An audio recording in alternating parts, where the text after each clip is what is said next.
উখিয়ার ঘাট নামে পরিচিত এই ঘাট একসময় মুখরিত ছিল বাণিজ্যে।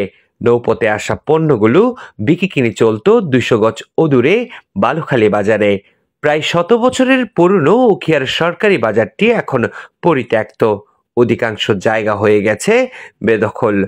কতটা অযত্ন অবহেলায় ঐতিহ্য হারিয়েছে গুরুত্ব, তারই যেন সাক্ষী দিচ্ছে অবশিষ্ট এই ঘরটি।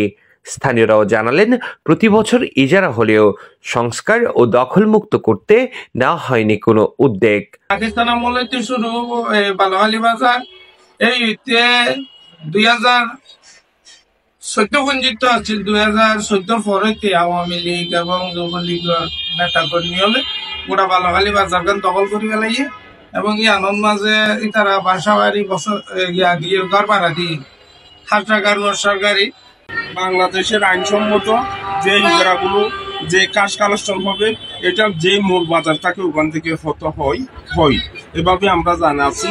যেহেতু এটা দক্ষিণাঞ্চলের পুরাতন একটা বাজার ছিল, এখন এই বাজারটা বিলুপ্ত হয়ে গেছে।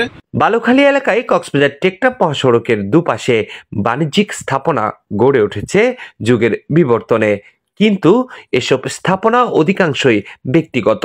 2024 সালে যেখান থেকে সরকারি হাটবাজারের ইজারার অর্থ উত্তোলনে নিষেধাজ্ঞা জারি করে উচ্চ আদালত।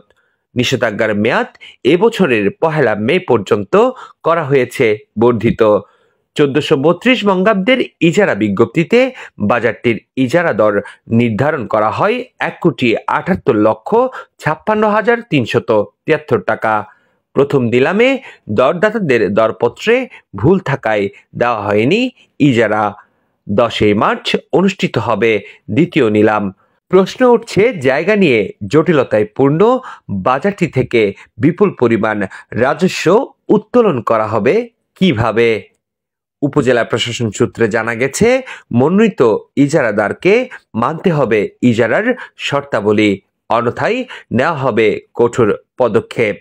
স্থানীয়দের প্রত্যাশা, ইতিহাসের তাৎপর্য বহন করা বালুখালী বাজার সংরক্ষণে তৎপর হবে সংশ্লিষ্ট মহল।